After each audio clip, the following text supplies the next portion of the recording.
Welcome to 2 Cents, We See Scary Movies, the podcast where we dive into horror films one theme at a time. This month's theme is lakes, and today, well, we may have just found the worst one yet. I'm Talon, and if a creepy local told me not to go near the lake, I'd listen. But also, I'd probably still go, just out of curiosity. It kills me. And my co-host is Dan, who would have been the first to die, but only because he walked straight into the lake out of pure boredom. We watched Fever Lake, a 1997 horror movie starring Mario Lopez, Corey Haim, and a haunted body of water that curses anyone with the misfortune of watching it. This episode got away from us a bit. There was just too much terrible to unpack, so we're breaking it into 2 parts. This is part 1 of our descent into Fever Lake. Let's dive in, if you dare. Alright, so as stated, this gem of a movie is called Fever Lake. It came out about 96, 97. Also stated, Corey Haim and Mario Lopez are the stars of this masterpiece. It is directed by Ralphie Portillo. Really should be Ralphie Newman. It was written by J. Lee Bailey and Michael Edwards. The IMDb rating of this particular flick is 2.6. That's a lot. And I think that's a little high.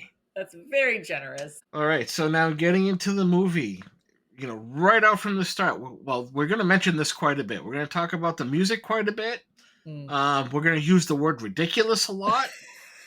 And we're going to mention how Corey Haim's character is constantly touching Mario Lopez's character. There's a lot of those types of scenes. And then we're also going to be talking about the bad editing and the poor cinematography. Definitely the exact opposite of the last movie with the cinematography. Oh, yeah. Because the last movie, it had beautiful cinematography. It was beautiful. But this one, not Polar so opposite. much. All right, so right from the beginning, we have ominous music playing, like, dun, dun, dun. And it's black at first, and then we get, the black and white credits going through until we get to the jump scare volume increase of the music, and we get some shitty font that looks like a 4-year-old wrote out in red Fever Lake, and it is god-awful. Like, you think about the worst font you could probably think of, and it's worse than that. I think it was meant to be scary. I do think that that's what it was supposed to be, but it didn't come out that way. I could not imagine. Could you imagine if you saw this in a movie theater? Oh, I would have walked out right then. No way. Thank God it was direct to video. There's no way. Okay, so now we open up to the soundstage thunderstorm going on in the background, because you can totally tell that this is indoors, So this old-timey car pulls up to this house, and it's probably like the 1940s, like kind of car. As stated last week, I'm not a car guy, so I don't know what kind of car this was. So a man gets out of the car, but all you see is his feet. And we see a woman looking out the window upstairs, and then she kind of runs away from the window. And we're back to the man's feet as he's walking into the house. He goes over to a record player and turns it on. We go back to the woman, and she's putting a child up in the attic. Right. So she's hiding this child up in the attic, and she originally closes the lid, and she comes back down. And of course she tells him, do not open this door. Right. Because that's a sure way fire of making sure that someone doesn't open that. Right. It's like telling the internet, don't make fun of me for this, and guess what's going to happen? You're basically saying, bring it on. One of the confusing things is, obviously this woman is scared of this man that's coming into the house. Mm-hmm. I mean, granted, going up is not really necessarily a good thing when someone's after you, but right, yeah. At least she could pull the ladder up if she went up with the child. Well, even if she put something over top, because that door opened up into the attic. She could have gotten up in there with the kid and put something heavy on top of it. Right. And she would have been a lot safer than her just saying, hey, don't open this, and go back downstairs. And she ends up barricading herself in a bedroom. Makes no sense. None whatsoever. She could have been in the attic, but whatever. And I know it would have changed the entire storyline, which probably would have been a good thing. Right. But yeah, she should have just gone up in the attic. So now the one thing, and you may laugh at this, the one thing that I will say is that there is a decent story here. The execution was terrible, The writing was awful. Oh God. But there was a decent story underneath all of this if it was better executed and better written. Right. Because I do like the concept of the story. That much I'll give it. Right. I just did not like the execution, Uh-huh. nor did I like the acting or anything like that. I didn't like the directing, the writing, the acting. Other than that, it was great. You can pretty much, we're giving you spoilers here on top of the spoilers of how we felt about this movie. Really? How do you feel about this movie? I'm not even sure yet how I feel about this movie. But I mean, I do think that there's an element of a story there. It just needs a whole rework, basically. Yeah, it just needs a whole new story. Well, I mean, I like the idea of there's evil in the area and that Right. kind of stuff, but like explain why. Yeah. Why it lives where it lives and why it comes out every so often. But Yeah, anyway, we're getting ahead of ourselves. Yeah, I'm waiting for the origin story. That's what I'm waiting for. Well, the way sequels and prequels are going right now, we'll probably get one. Hell, no shit. Okay, so the woman's hiding in the bedroom and she's trying to get out the window, even though it's artificially raining. And the guy starts.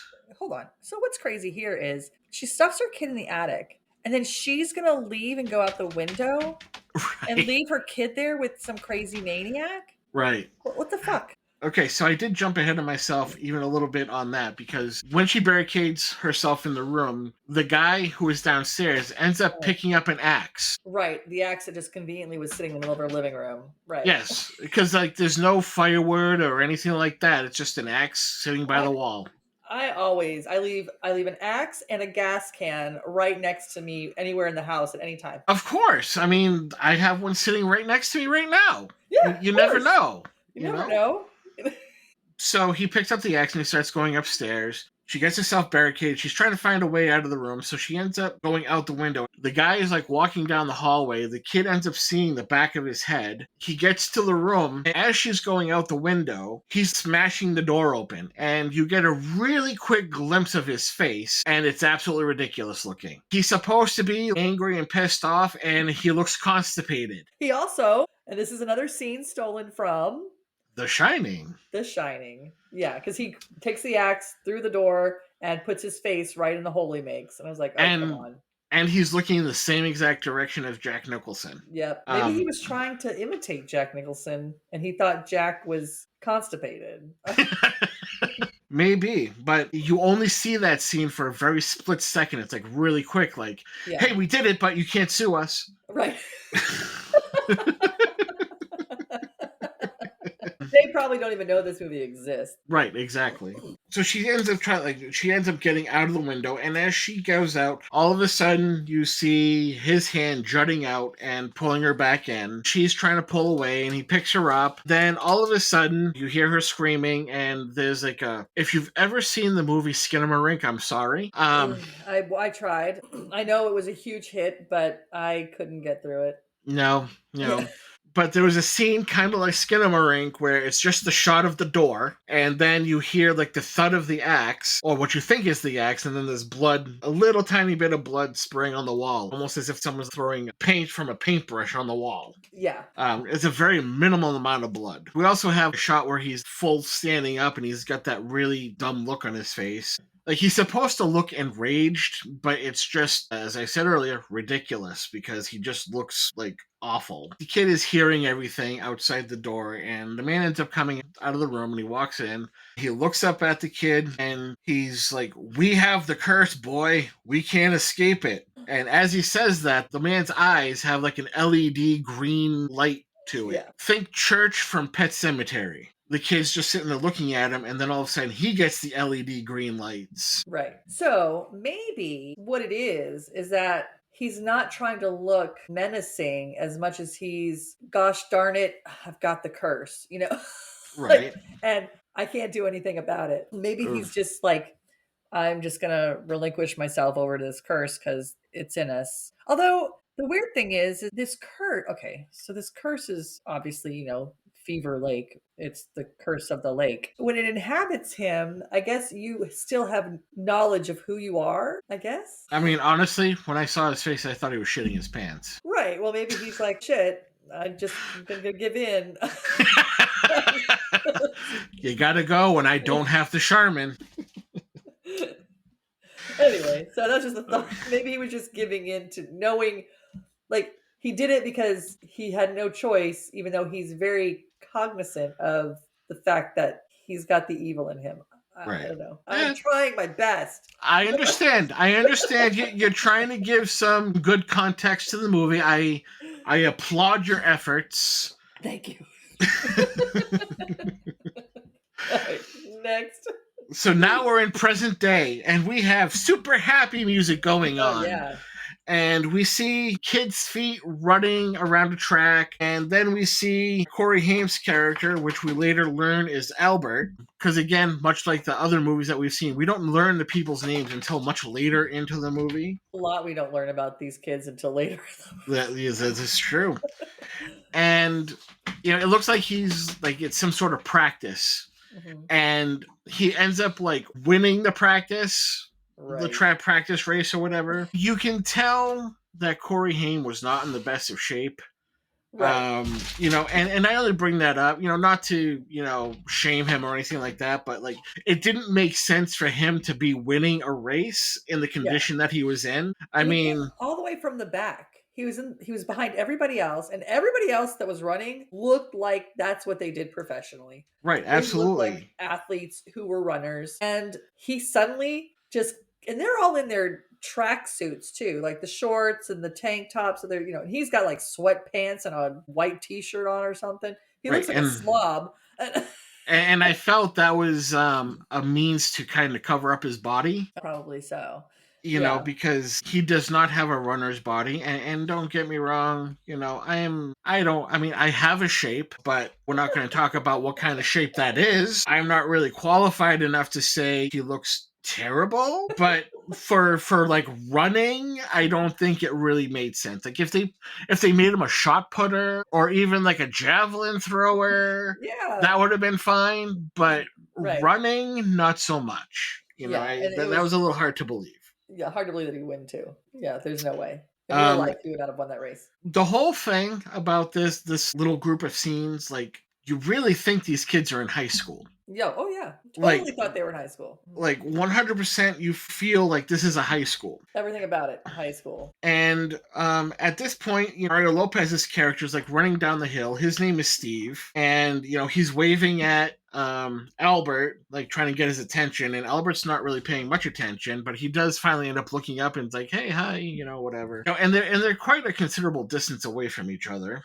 Oh, yeah. And so this is kind of where we're starting to get introduced to some other friends. And he ends up coming across a cheerleader. Albert does. He comes across a cheerleader. We find out her name is Danielle later, of course. But it's a really, really awkward conversation that they have. God. And the awkward hug, too, that they had. Because they dropped the bag and it was just so... Yeah. And luckily they do explain that later on, the awkwardness. Mm-hmm. But I'm thinking that maybe they had to explain that later in the movie because it really looked like they didn't know what to do.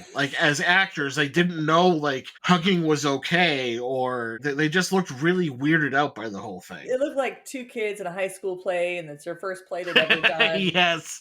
And they had to have a semi-intimate moment, but neither of them like each other in real life. Right. Yes, exactly. Right. And that's not the first time that happens in this movie. Well, that's the first time, but it's not the only time that takes place. It was a really awkward interaction. I was uncomfortable watching it. Yeah. I should have turned it off at that point.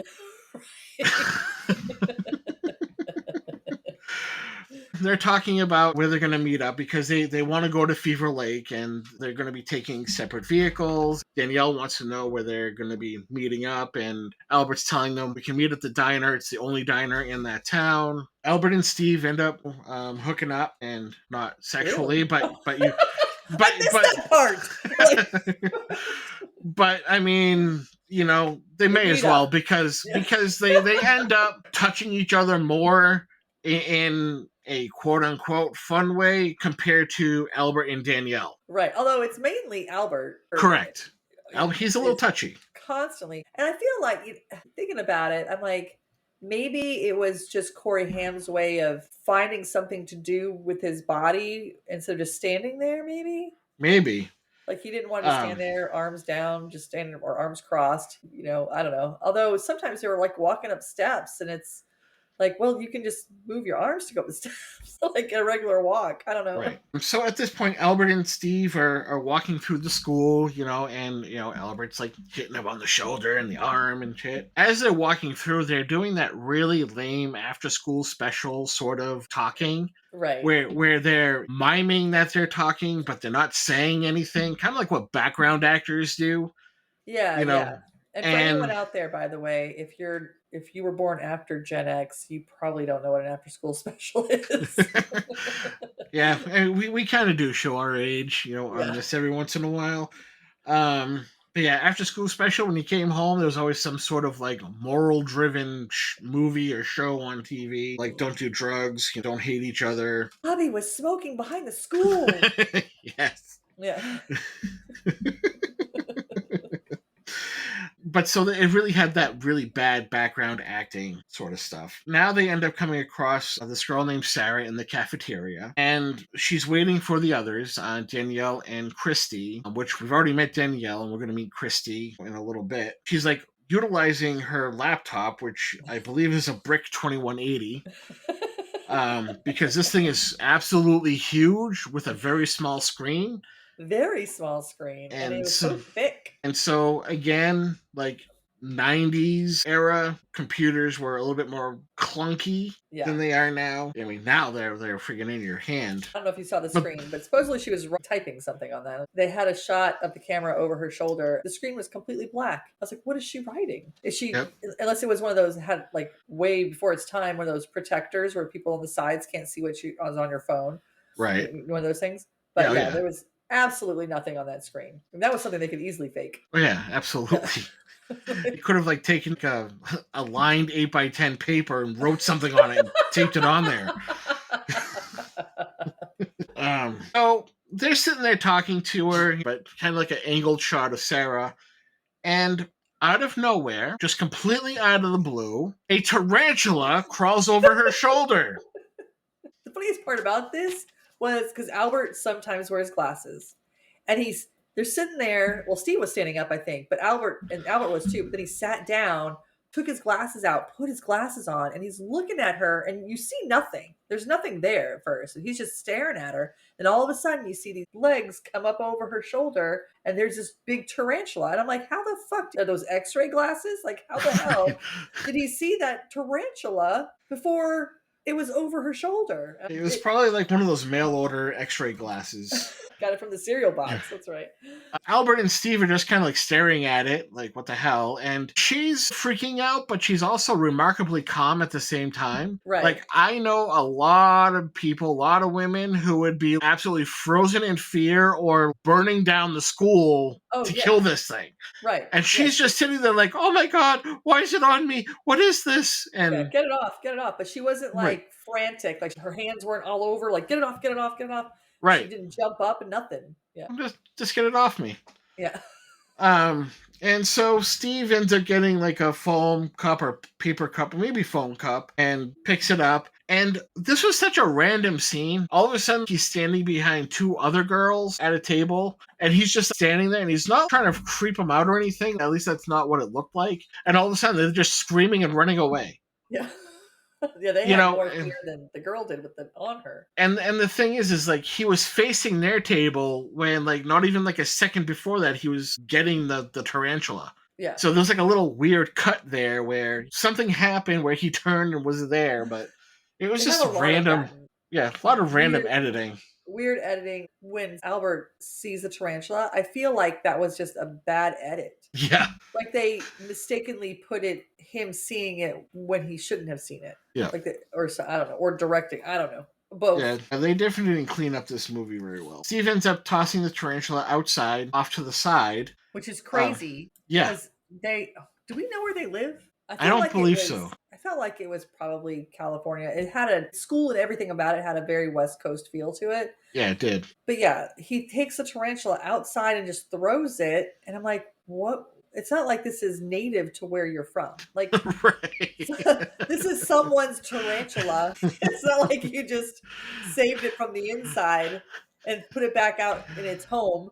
This isn't from here. Not that they were planning on saving it anyway, because Right. So when they show the spider, the tarantula, when it's outside, it's running in the total opposite direction. Like the way it was tossed and as quickly as it was edited to, it didn't have enough time to pivot and run the other way. Albert decides to step on it. And as he's stepping on it, he's acknowledging that it was probably one of the professor's tarantulas. right. So he kind of knew who it probably belonged to, and they could have been nice enough to return it to him. Yeah. And it's But like, instead, who the fuck squishes a giant freaking spider like that anyway? right. Like, I mean, the mess. yeah, because it was gross, and you'd have that on your shoe, you'd think. And it didn't look like it was just a big pile of wet plop. It Yeah, didn't because have hair or anything after he squished it. yeah, because when they showed him squishing it, they did show his foot over the spider at first, and then the next shot, the spider's not there, and his foot is completely gone, like completely on the spider. Now, when they're showing him over the spider, the legs would have been sticking out, and the guts probably would have spurted outside out on the bottom of his shoe. None of that took place. He lifts up his foot after he squishes it, quote unquote, and it's gray, like Play-Doh, jelly, silicone. Right. You wouldn't have even known it was a spider. No, and it was just like a little tiny blob. Like, yeah, it was gross. It maybe could have been the middle part of the spider, not the head, not the abdomen, but like the little body in between that held the legs together. It maybe could have been that, but where did the rest of it go? It must be stuck to the bottom of his shoe. I don't know where else it could be. All the hair just stuck to his shoe. He's got Velcro shoes or something. Yeah. The bottoms of the shoes are Velcro. Then he says something funny. Because Sarah comes out. Sarah comes outside to where they are. And after he says the thing about his science teacher or whatever, he then says some kind of prolific. Yes, Sarah attracts weird things. No, well, he says that spider must have been attracted to her because of chemistry. Right.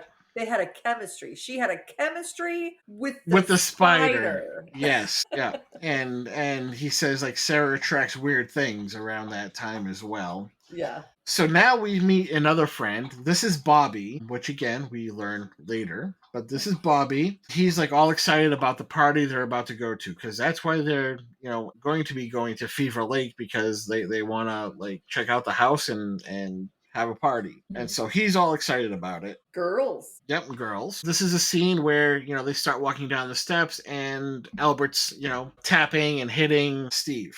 Right. Honestly, if I was Steve and I had a friend doing that, I'd probably deck him after a while. Oh, yeah. After a while, I'd be like, will you fucking stop touching me? Right. So the next scene, we have Sarah walking into a locker room. And as she's walking, we see Christy, the person I said that we're going to meet later. Christy and Danielle are talking about Sarah and why they're inviting her. Christy's kind of like snooty about it. It's like, why are we inviting her? Danielle is saying it's just in case they pair off, then there's even couples. She's like, well, she is weird.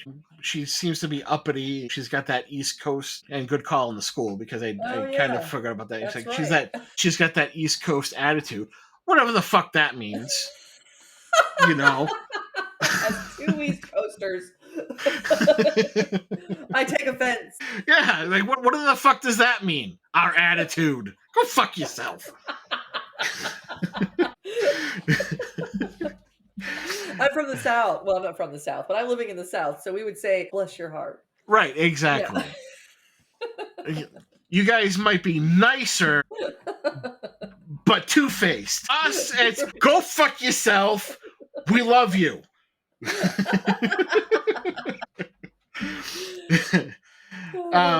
Okay, so Sarah kind of overhears the conversation. She doesn't really mention it at all, but she overhears that Chrissy's kind of talking shit about her, and Danielle is too. She ends up approaching them and be ready to go, so they all leave together, and they get outside, and the two girls are impressed with Sarah's car. Yeah. Again, not a car guy. Right. I just know it's like a Turbo 600.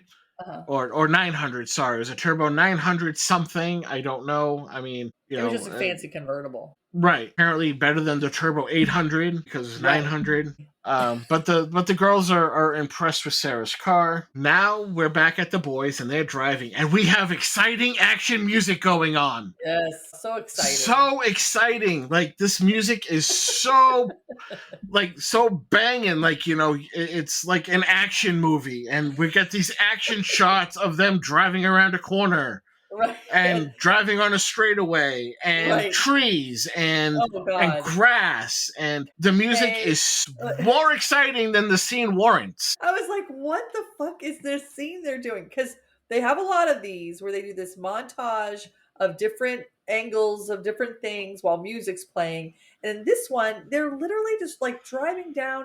Now, we're assuming they're in California, but they're driving through Wichita, Kansas. I don't know. It's a long straightaway, and you just see fields and grass and shots of trees and shots of hay, and it looked like a farm, maybe. It was like, they're playing the rock music that they think is rock music, and and it's like, what am I supposed to be feeling right now? Yeah, I know. I mean, it was just like nothing. Yeah.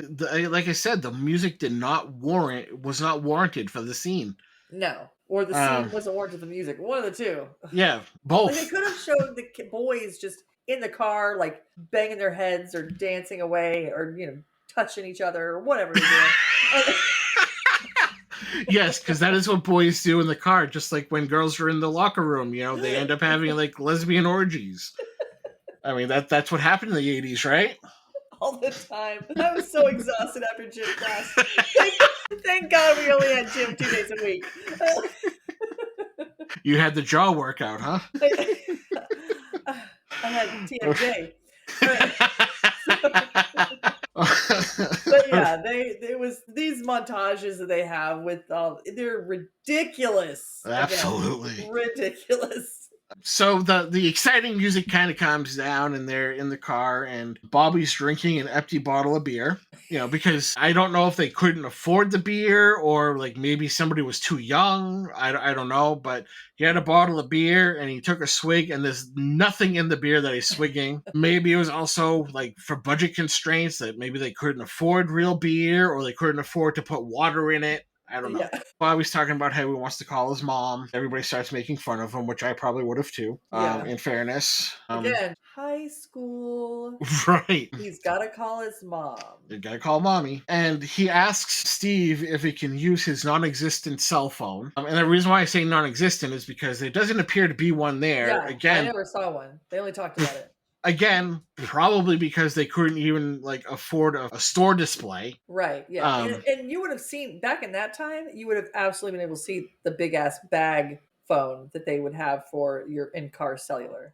And the 30-foot antenna. Oh yeah, good lord. Yeah. Steve says no, you can't use it because it's too expensive. Which Steve is correct on that, because back at that time there was no free texting, and they were always roaming. It was like $35 a minute. Yeah. So it was definitely expensive. And so we go back to more rock music and more action shots as they drive. That scene didn't really need to happen, but it did. I guess it was just to show that, and I don't even know why this happened. The boys were driving by themselves in one car, and the girls were driving separately, and they weren't even following each other. No, they weren't even near each other. They looked like they were driving in different directions. Yeah. I was like, I don't understand why you're not traveling together. Because the boys are traveling through, like you said, Wichita, Kansas. Yeah. And the girls are still in the middle of town. Right.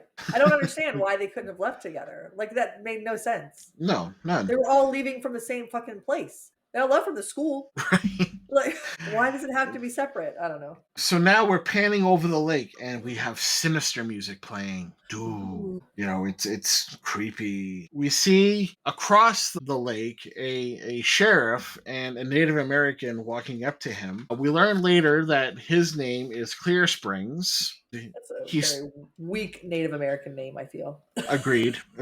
I almost feel like it's racist that they use that name instead of something more proper. Clear Springs and the sheriff, they're having a conversation, and of course, Clear Springs warns of the evil coming. He's using how we used to represent Native Americans, like, oh, evil is coming. Right. It's like you can talk like how you talk. Like you Right. don't have to force it, because that's the thing. Like it felt like it was forced. Yeah, you could talk in full sentences. Now, don't get me wrong. The man was Native American, so I will give them that much. Mhm. But they made him talk like back in the past. It's almost like, having, a black person put blackface on like they used to, like in the 30s and the 40s. Right. Well, it was almost You know. like this was the first time Native Americans met white people and Right. heard English words. Yeah, like, and he just learned them. how? Yeah. My Yeah. name, Clear Springs.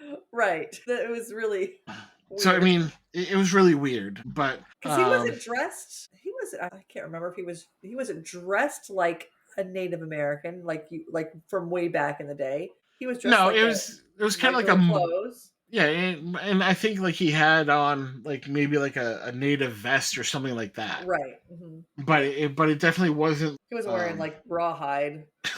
Right. But that's the way they made him talk. Right. Yeah. As typical, the sheriff blows him off. I mean, that's typical of any movie like this. Like, there's always the one, evil coming, sheriff. Get the hell out of here! What the hell are you talking about? No one ever. No. Clear Springs is continuing going on about the evil, and he foreshadows by saying the evil can possess animals and trees and bugs and people. Basically, anything. If it exists, it can possess it. Right. He's like, if it possesses somebody and leaves the lake, then it's all over. Yeah. So I wonder if they did that. I wonder if they made it so that the evil in the lake could possess anything, because they weren't really sure where they were going with this movie. And and they decided, well, when we get there, it'll inhabit whatever it is that's there when we get there. Right. They weren't really sure where they were going. Right. Because that's the thing. Like, if it can possess anything, why can't it possess a bird? Yeah, a cloud. I mean, just whatever. I mean, because there's plenty of birds that were over the lake. Right. If it possesses a whole lake, because I'm assuming that's where it comes from. Possess the lake. It is, right? I mean, that's fucking great. It lives there. I guess it possesses the lake. I didn't even think about that. It fucking possesses a lake. Oh my god, this movie is terrible. So if it possesses a lake, it can possess anything, like the concrete, the dock that goes out to the lake, the tire of your car, right? Which would explain the movie Rubber. I love that movie, by the way. Oh god. And so Clear Springs is talking about what the evil can possess. The sheriff mocks him. Mm-hmm. Clearwing, is the guy, like, you shouldn't be messing with this kind of stuff. And the sheriff is agitated and he leaves. And now we have more ominous lake music. It just kind of randomly pops up and it's very ominous. And then we have action shots of the girls driving, but they don't have the action music. No. So I don't know if the girls were deserving of that, if it was a sexist thing, or if they thought girls don't have action music. Or they could have had Barbie music, I guess. Right, yeah. Flowery, perfumey music. I don't know. Right. And so they end up seeing, like, we see the boys, talking, and they're talking locker talk. I'd like to screw that one, and that one's got big boobs, and, all that shit. They end up making fun of... I don't remember. Oh, the lake's name. They're making fun of the lake's name because it was Fever Lake. They drove past the sign, and they're making fun of the name. And Albert gets kind of like all like serious, and he's kind of giving a history of the lake. And at first, I didn't really understand why, but then I remembered that the house that they're going to is in his family's tree, I guess. Yeah, it's been passed down, so he's been out there a few times. So it makes sense for him to have some sort of history of the lake, even if it's minimalistic. Right. He's got the history of the lake, and he's talking about like the Native American aspects of it and things like that. I don't think he really gets into the evil, but he just kind of talks about the surrounding area a little bit. Right. Yeah. And so now we're back at the girls, and Sarah's driving, and she's like on the straightaway, and there's nothing in front of her, and all of a sudden she swerves out of the way, and she sees like a little old-timey little boy, with a suitcase on the side of the road. Now he's on the side of the road. Like, he's nowhere near the middle of the road. Right. In fact, he's probably a good 5 feet off of the road. Yeah. And Sarah swerved to not hit him. And her swerving to not hit him probably almost hit him. Exactly. It was some really, really excellent evasive action driving, I guess. Right. Evading nothing. Well, she had to do it in order to get the girls to ask her what the hell's going on. Right. So that we know she sees things. And that's exactly what happened. Sarah's like, oh, you didn't see that? They're like, no, see what? Like, what the hell are you talking about? Now we have more incessant rock music playing and the action shots of the boys. And the sheriff ends up clocking their car and ends up, and oh my God, the fucking car. It's a horrible, horrible red car. Yeah, the worst that you've ever seen, which will here on out be known as the Elmo Mobile. Right. Because it is fucking red. You know, they could have added some other color to it, but it was just like red on red. The police had like a black outline, but it was red on red. Right. Like, why? Right. Who has a red police car? Yeah, maybe they didn't have loan permits, and so they had to have a car that didn't look like a police car as a police car. Yeah. So he ends up pulling the boys over, and the action music ends. We're done with the action music for now. So we're action now. And we have a typical pop teen horror movie interaction, like, where you headed? You know, you're going a little fast. Right. You know, I know you guys got beer back there. I know what you guys are going to do, and like all this other shit. They're talking about how they want to go to Fever Lake, and he's like, well, you're going the wrong way. All the cabins are that way. And then they start talking about going to this house, and he's like, what? Because town lore that we'll learn a little bit later, but he's like all weirded out. And I wouldn't recommend that. And of course, everybody disregards it. Yeah. But yeah. And Albert tells him that, you know, they're going to a rundown house that his friend owns. I don't know why he didn't say his family, but he said his friend owns this house. They have a little bit more banter going back and forth. The girls end up driving by. They're hooting and hollering. And the cop's like, are they with you? And there was some more conversation with Albert and the cop. The end of the scene with the two of them was weird because Albert's in the back seat and he rolls down the window and looks at the cop, and the cop looks at him. It's almost as though they were trying to make it seem like, I can really tell, but maybe that they knew each other.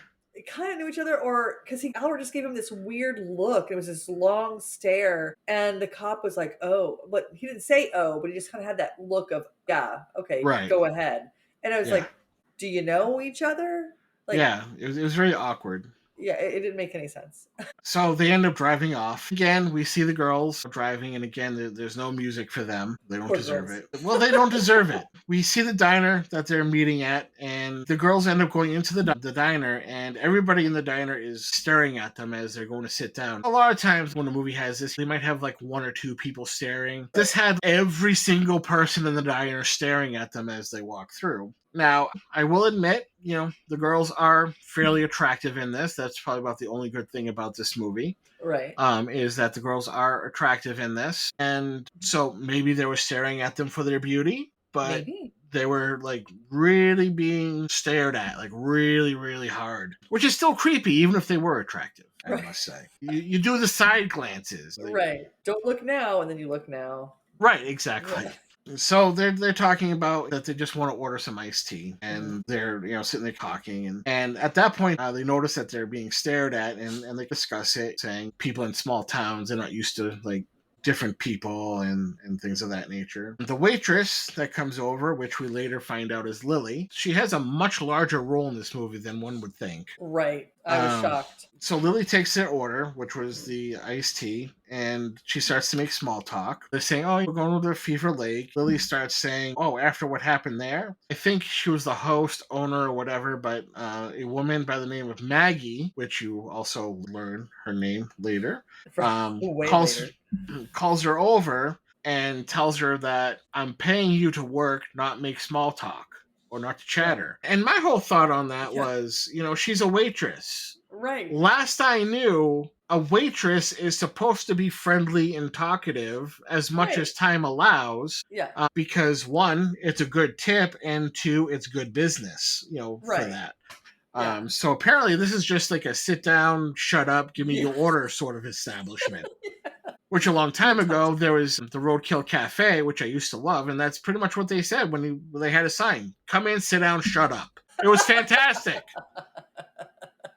That seems to be like what this kind of place was. And so they're kind of feeling a little uncomfortable. They end up going outside to wait for the boys. They're talking about the boys and who they like. And this is where Danielle acknowledges that Albert's kind of awkward and weird, but endearing at the same time. Yeah. And Christy could go either way of Steve or Bobby. She Right. doesn't really know which one. And Sarah doesn't really seem to be interested in the conversation at all. No. So at this point, the waitress comes out of the diner because it appears that she's done her shift. Now they freely ask her about the lake. She looks off into the distance and says, "Yeah, the lake." And they do the bokeh effect where the lake comes into focus, but it's the part of the lake that she's not even looking at. Right. Because she's looking off to the left at an angle, and there's a shot of the lake between her and a tree line, and that's what comes into focus. Right. It didn't make sense. I would think that they would put it in her point of view or kind of like pan over to what she's looking at. But nope, it's just, yeah, the lake. And she's looking off into the distance elsewhere. So they kind of cut it there. And it's kind of important that I say they cut it there for a later scene. The boys finally get there, and Bobby cannot wait to get to that payphone to call Mommy. Right. Like, he cannot wait at all. Again, Albert and Steve are making fun of him. So there's kind of like an out-of-place shot of the waitress telling the girls about the lake and how people don't like talking about it. And what I say is like an out-of-place shot. It's kind of like a faraway shot of their car, and it's a disembodied voice. It just doesn't fit like the scene or anything. This is why I say the sound guy.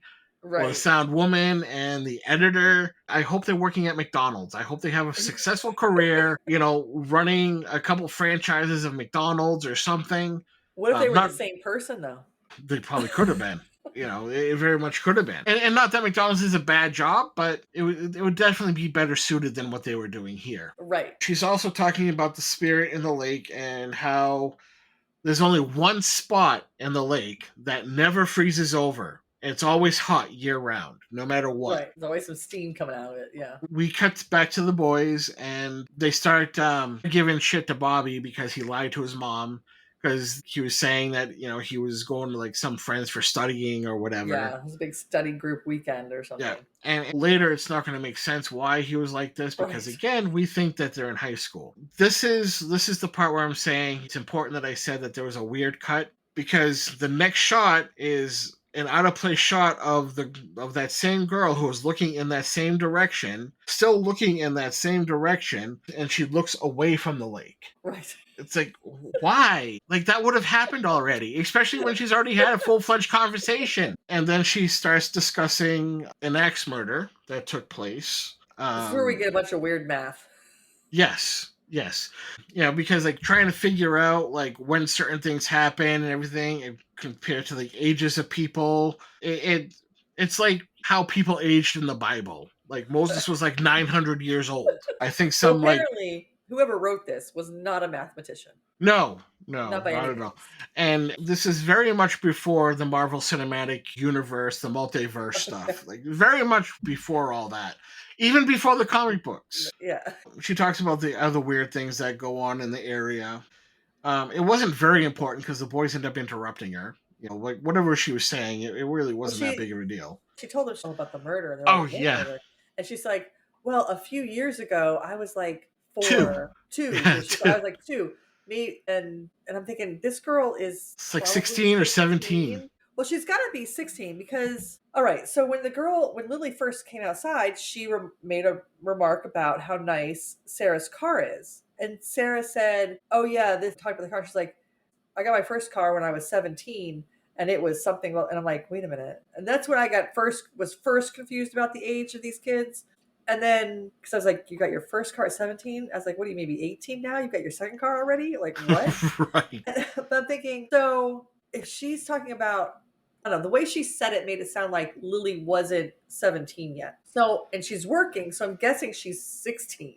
So a few years ago when you were 2, like... Yeah, that's more than a few years. More than a few years. Yeah, it's like a decade and a half. Right. And then you've got, because when we saw that first scene, that whole scene, the car, the clothes, all of that stuff was in like the 40s or sometime at that point in time. Yeah, So 40s, it's like, 50s. I was like, so it's like, wait, this happened a few years ago? Yeah. I don't know. There's more math later on, but I was like, this is not adding up at all. I don't know. Yes, I don't get it. the mathing was not mathing. No, nobody was mathing anything over there. So the boys interrupt her, and again, the sound guy must have been sleeping on this because the voice of the girl was completely out of place, loud. Like it just got like randomly loud, kind of like in April Fool's Day when that zipper was like super loud. The real loud. It was kind of like that. She ended up leaving, and at that point, you think that's the last you see of her because you can't really imagine that a waitress is going to have that big of a role.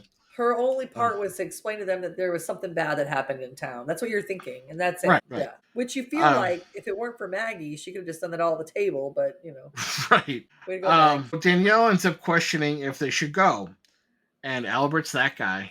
Mm-hmm. Everything's fine. Everything's great. Nothing is gonna happen. And then, of course, everybody's like, "Yeah, you're right. We'll be okay." Right.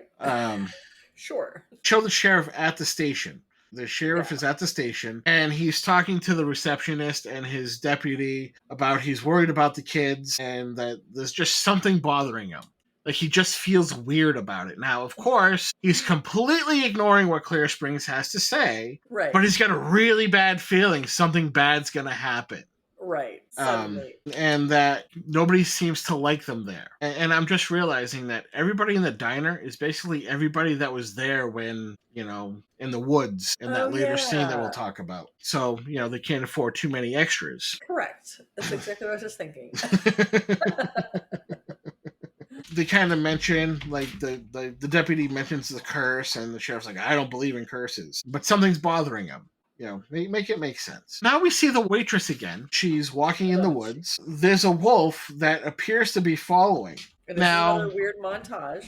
Now, the wolf is not aggressive. No. The wolf is actually extremely tame and looks like it was someone's pet. Right. Because it's supposed to be a scary wolf, but all it's doing is running back and forth, sniffing the ground, and look like it's happy and having a grand old time just sniffing the ground. Right. But we're supposed to feel fear and dread because it's following the waitress. It's following Lily through the woods. Well, we assume it's following her. True. I don't even know if it's in the same woods, to be honest.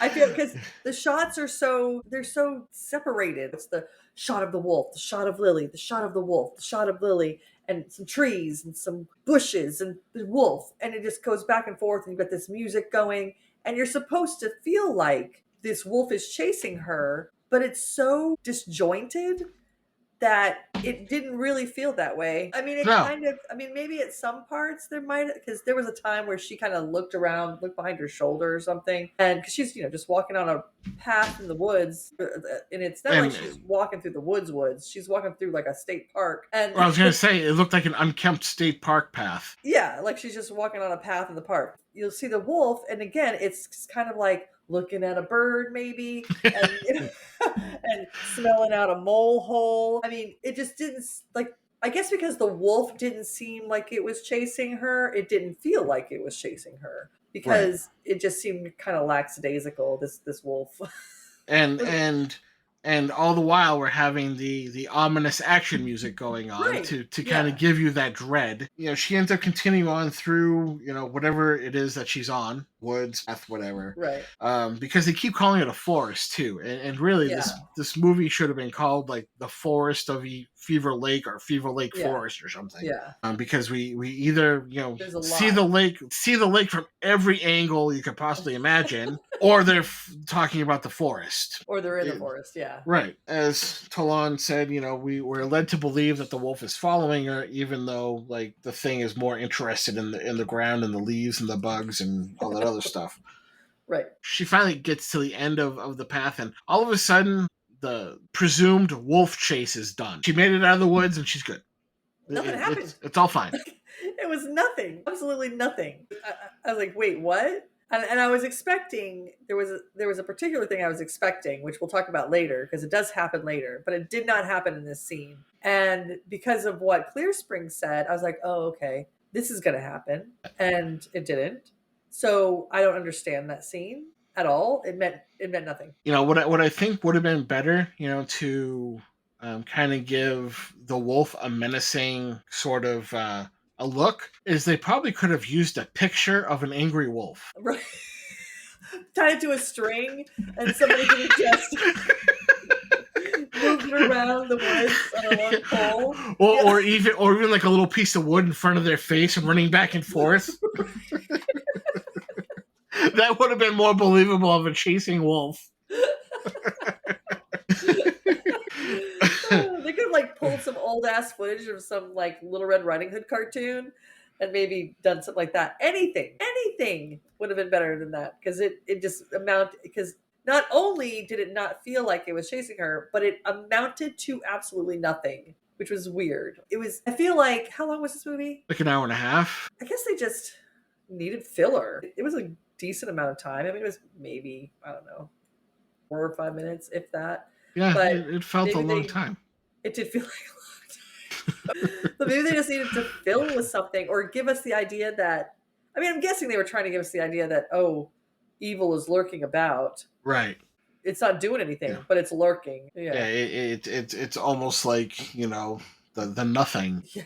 Right. That's what this should have been called. The nothing. The nothing. So now, as she leaves the woods, now the camera's up pointing at the leaves in the tree, and it pans down to the house. And the boys arrive first, and there's random disembodied voices talking to each other. Again, sound guy being terrible, because we're looking at the back of the car, and the boys are out of the car, but they're kind of far away, and the voices kind of feel like that they're coming from the back of the car. So it really took, I understand you gotta suspend reality when you're watching movies. This one's asking a little too much of that.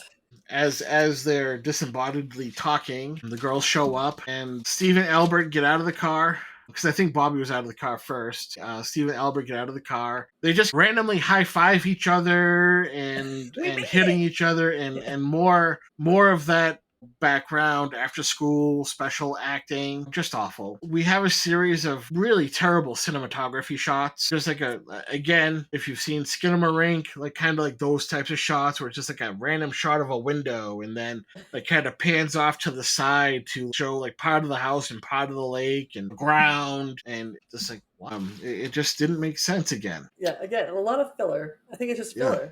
Oh, absolutely. Bobby's helping the girls get their bags out of the car, and he's complaining that they have 3 bags. Oh my God, you have 3 bags. I don't know if he's complaining that there's 3 bags each. Yeah. Or 3 bags for the 3 girls, which would mean 1 bag per girl. Right.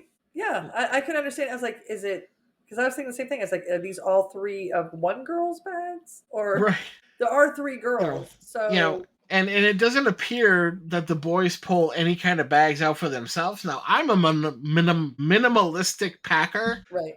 I will have 1, maybe 2 bags, and the second bag is usually because I have to have medical stuff with me. But I might have 2 bags, and that's it. If I need anything else, most likely I'm going to be near a store that I can pick it up.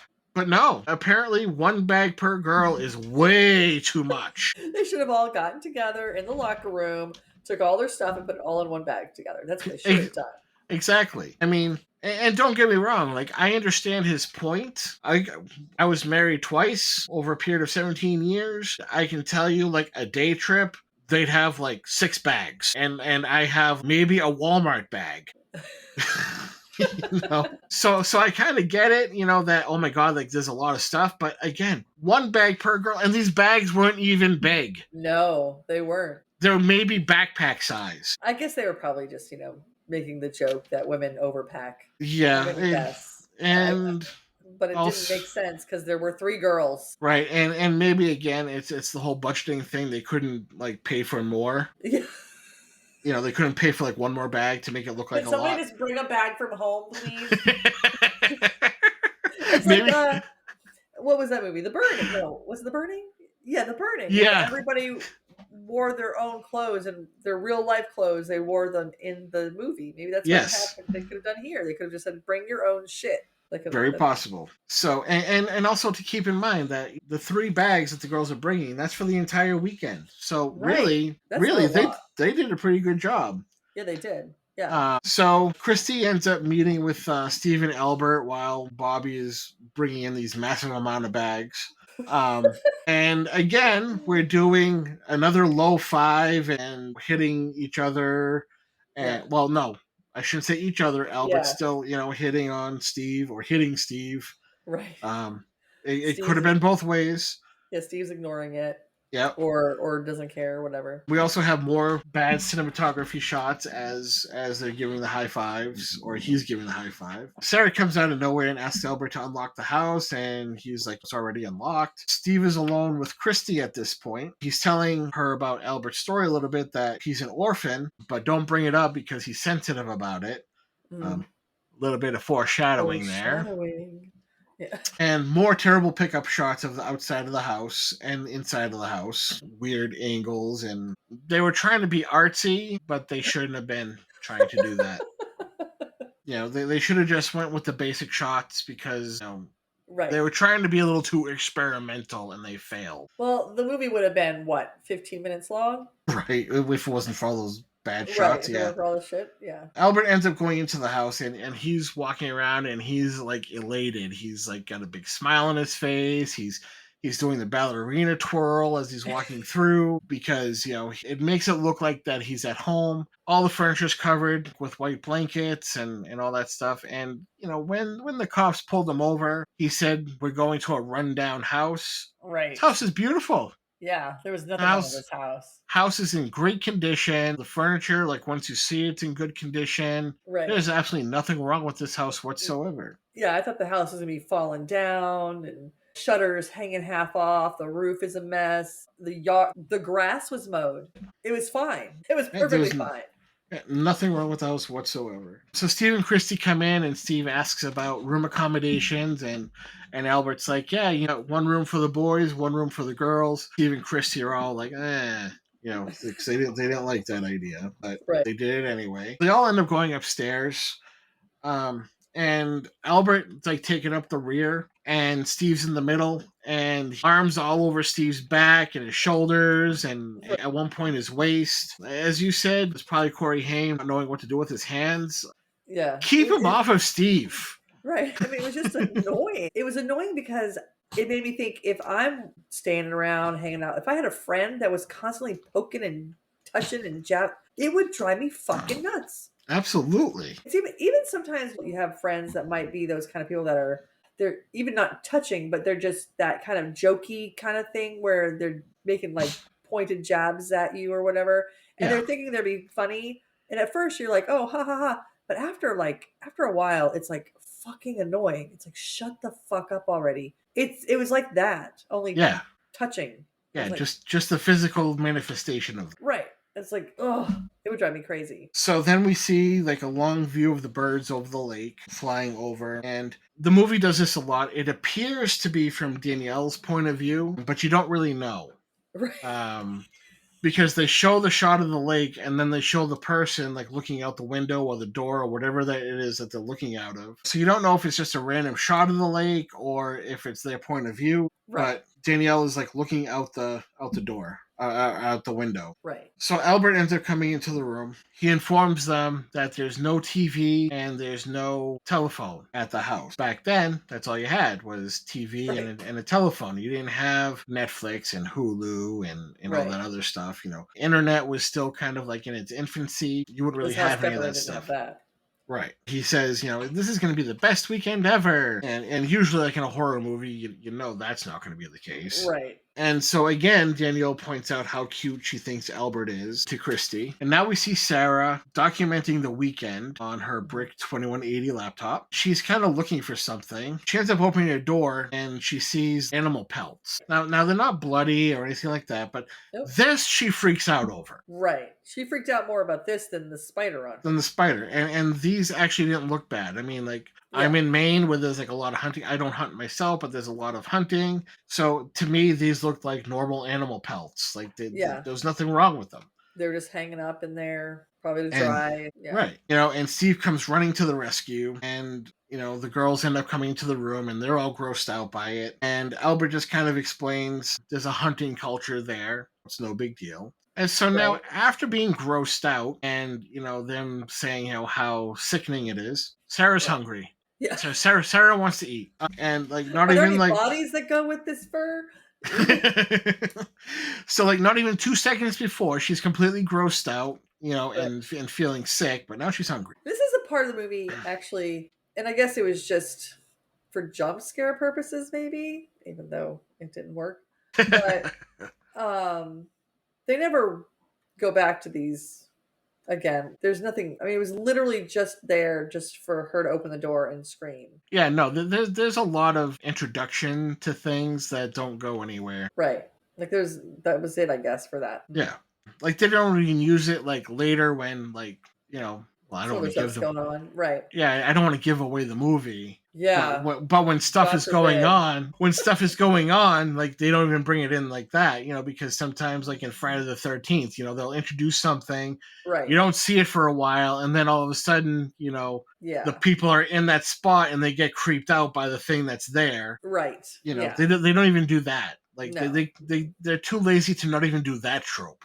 Right. So when Sarah's hungry, then everybody's excited about eating. Now, again, they were just grossed out. Now they're all excited to eat. Right. And they go through emotional swings quite easily in this movie. Oh, very much so.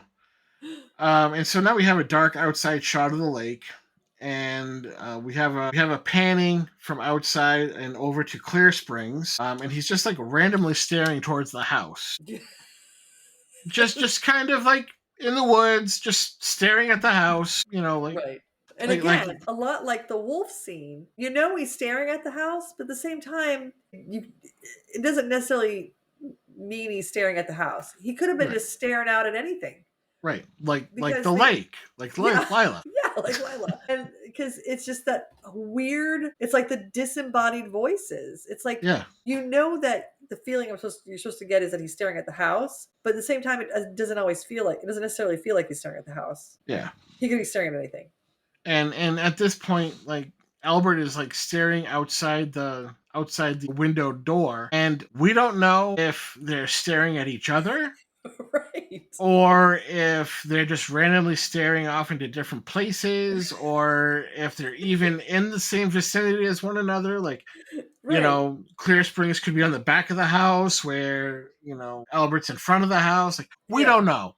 They never give you that shot where maybe it's behind one of them and you can see where they're looking and you can see that other person or that other thing that they're staring at. You don't get that in any way. So it just doesn't feel connected. Like, I don't know. There's so many parts of this movie that just feel real awkward. Yeah, and disconnected. Yeah, they just don't connect. I'm guessing that's a director issue. Definitely. Albert's called away by the girl saying that it's time for bed. Which I thought was odd. All these kids very odd. Go to this house to have a good fucking time and they fucking go to bed. There's no dancing, no partying, no nothing, no skinny dipping in the evil lake, nothing. Well, they probably had to conserve the music budget. Right. Well, they did want to get up early to go fishing, I think. Yes. That was one thing. But still, I don't know. I thought that was odd that a bunch of teenagers, were going to bed. As Albert says, yeah, I'll be right there. As he's walking, he's tapping on Steve some more. Right. And the boy must have been bruised by the time this movie was done. Oh, absolutely. Clear Springs is at this point still really intensely staring at the house, or at least you think he's staring at the house. Now we have like exciting music as the fog comes over to the lake, and it kind of goes through the waitress's house. So we're back at the waitress. And, And I thought it was Christy at first, or Danielle, because like I wasn't expecting it to be Lila again. She ends up having what appears to be like a nightmare, and she's seeing the old timey boy with the LED green lights again. Yeah. For eyes. We get the same exciting music back at the house, and it's panning through, kind of like the entity from The Evil Dead. We have that again, kind of like the last movie, having that reference. But It also just this movie taking from other movies. right. Third movie is taken from. So, but this entity like moves a lot slower, and it doesn't have like the noise to it. Yeah. But it kind of feels like it's kind of like gliding in the same manner. Right. We see the girls asleep, except for Sarah. She's kind of staring at the window. At that point, the entity downstairs changes the title of her work from The Weekend at Fever Lake to Terror at Fever Lake. So this evil is ancient, but it knows how to use, for Right. 1997, a modern day computer. I don't know how that works. Maybe it had some typing classes. I don't know. Yeah. It kind of starts gliding through the boys' room. Steve is asleep on the bed. Bobby's on the floor sleeping, and Albert is sitting in a chair looking outside. I don't know how late it is at this point, but Clear Springs is still intensely staring. Right. This man doesn't appear to go to sleep at all. Maybe they're having a stare off. Right. See who blinks first. That's true. It went on forever. Much like the whole part with Lily looking at the lake and the parking lot, and then cut back and later, and there she is still looking at the lake. Right.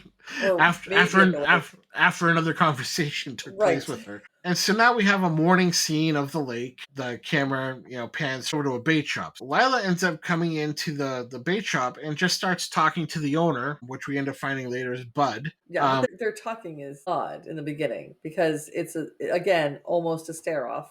Yeah, and it's got terrible conversational acting. Right.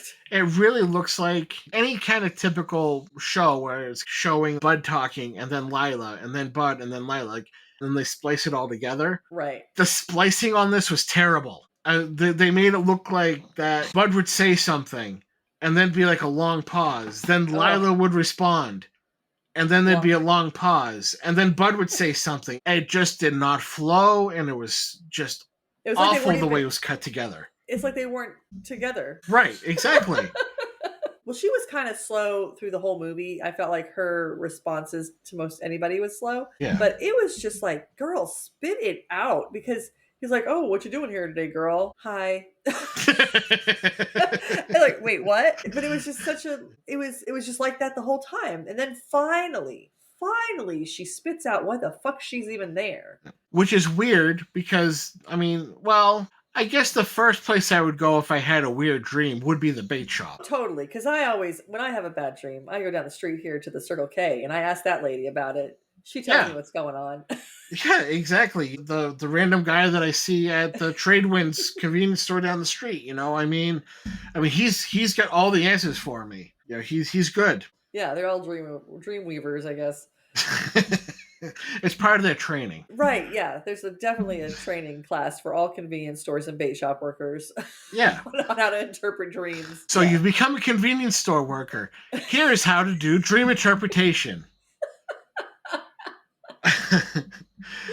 Okay, so she asks about her weird dreams, and Bud tells her that dreams aren't real. What? They're not?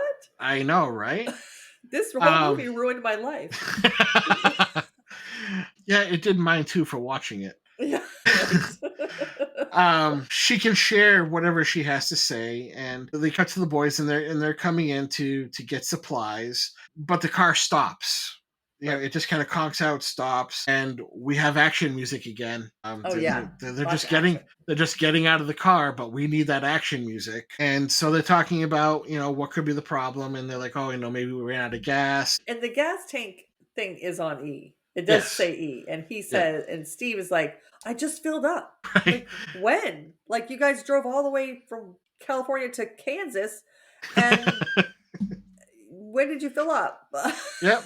Like, you could possibly be out of gas. And Albert's like looking under the car, and there's no signs of any kind of like leaking or anything like that. Everything's bone dry.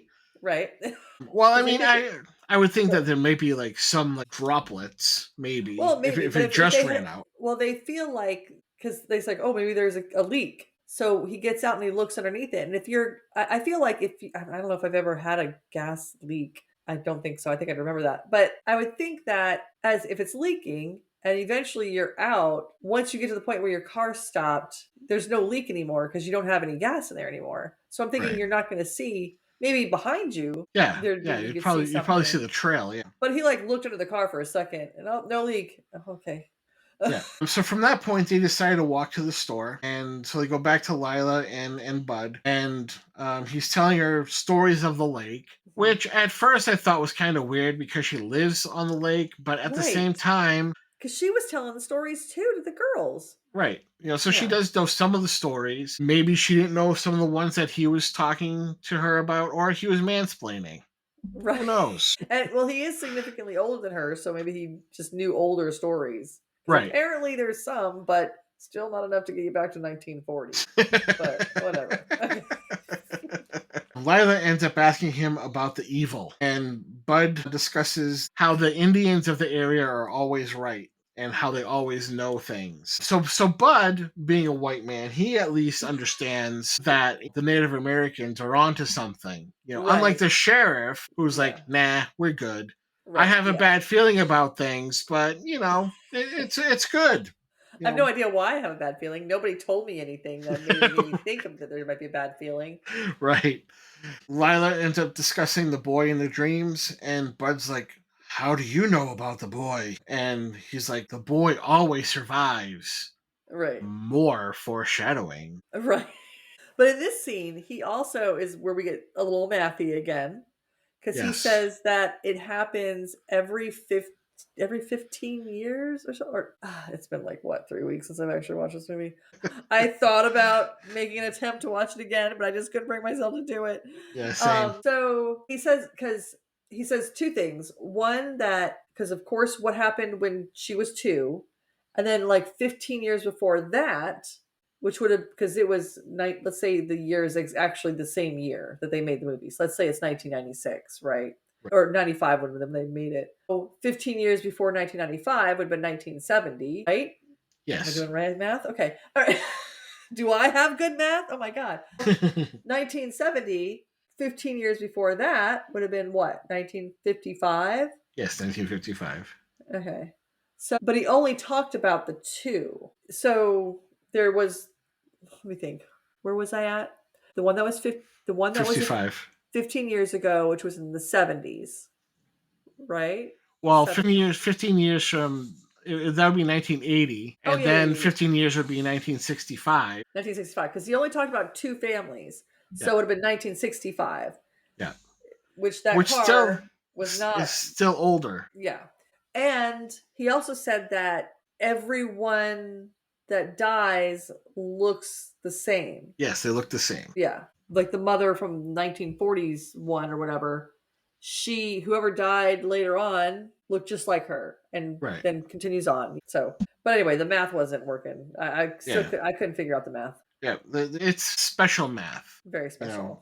It's that new math. Yeah, new math. So the sheriff ends up coming in, and he's making fun of Bud because he overheard Bud talking about the Indians and all the other stuff that was going on. And Yeah, behind he's adamant about not believing in the evil of the lake. Oh, absolutely. And so behind the sheriff, the boys come in, and now for a change up, Albert's now touching Bobby. His arms are around Bobby's neck, and he's just kind of hanging off him. Maybe Steve was like, dude. Yeah. Yeah, get the fuck off me. Right. The sheriff sees the boys, and then he ends up walking out, doesn't really say anything. And the boys are asking Bud if he has a gas can. And there just happens to be one right next to him where he was sitting when he was talking to Lila. Absolutely. Of course. And like we said before, always be prepared. Always have a gas can right next to you, just like in The Burning, just like in this movie, or an axe. Well, I was going to say, I have my axe and my gas can in front of me just in case. You never know. I have my gas tank and my axes, so I have them. Then the boys ask about bait, and Bud is in his glory at this point. Like he's all happy talking about the bait. Thank God most people come in here and ask me about their dreams. Right, exactly. That's probably why he was excited. Oh my God, someone's actually asking about bait. All this dream shit's driving me crazy. This is a dream shop. It's a bait shop, for fuck's sake. Right. Albert's like suddenly outside. And he's looking over the water. And Lila joins him, and they kind of talk a little bit. It's Bobby. We had this. I really, really think it was. I really, truly think it was Albert, but I don't feel like going back and watching it to find out. Well, the only reason why I remember it's Bobby. I mean, Albert may have been outside at one point in time, but she ultimately ends up talking to Bobby, and I thought it was funny because Bobby came off as really sweet. Because they're making him out to be this sexed up, horn dog. Right. All the girls are talking about Bobby being such a sexed up horn dog, and all he thinks about is sex. But he was like really super sweet and kind in talking to Lila. Is it Lila or Lily? Lila, okay. To Lila. And I thought back, I was like, and he keeps wanting to call his mom. I'm like, is this kid really that bad? I mean, he seems like a really good kid because he was just really nice to her. And when the conversation ended, she was like, well, when you guys are heading out of town, stop by the diner and I'll buy you breakfast. But I was just surprised because he didn't come off as this overbearing, like he wasn't trying to sit there and get in her pants. Well, see, the way I remember it, and I could be off, is that the conversation started with Albert, and then when Bobby came out with the groceries, that's when he was talking to Lila. I thought Albert came out with the groceries because he had a bag and he was like, here, have some popcorn or something or some chips. Okay. We're just gonna have to go back and look that part. Just that part. Well, we don't have to. We'll compromise and say Bobby asks Bobbert. Yeah, Bobbert. There we go. Bobbert asks her how she likes living in the area, and there's like this long, awkward silence. Because she's a slow talker. Right, she's a slow talker. There's a long, awkward silence, and she's just like kind of staring when Bobby shows up with the groceries. As they talk, an out-of-place scene with Bud and Steve are kind of like walking around the bait shop, and like it just made no sense. Yeah, we didn't need to know. Like, just because he said, hey, I need some bait, doesn't mean you have to show us him actually getting the bait. Right. Looking around the store or whatever. Who cares? And there was no reason for that scene to be there. And it was so out of place because they didn't even add the audio to that scene. They were still talking to Lila. Immediately, it goes right back to Albert, Lila, and Bobby. And then Steve shows up with bait. I don't know why. Because, well, no, they do go fishing. Yeah, they do. They leave, and Albert's arm is now back around Steve again. Yeah. So that's a little further in the background, but it's like a 10-minute reprieve. Yes. Steve was like, please, just give me 10 minutes. Right. Bobby says, or Bobby says bye to Lila, and all the boys seem to like Lila. Yeah. Like I said, the other girls are fairly attractive, as is Lila, but they're all like gravitating towards Lila. New girl. Yeah, true, new girl. So Lila's kind of still, at the deck of the store, and Bud comes out, and he's like, hope the sheriff is keeping an eye out on them for their safety. And Lila just randomly, I gotta go. Yeah. And it's like, do you have any response? Like, yeah, me too. Just, I gotta go. Yeah, see ya. And that's where we're going to stop, because believe it or not, we're not even through all of it yet. There's more cursed nonsense, more baffling choices, and yes, more terrible acting. Make sure to catch part 2 of Fever Lake next Tuesday, where we finally drag ourselves across the finish line and try to make sense of whatever this movie thought it was doing. Until then, be scared, be prepared, and don't get caught in the dark.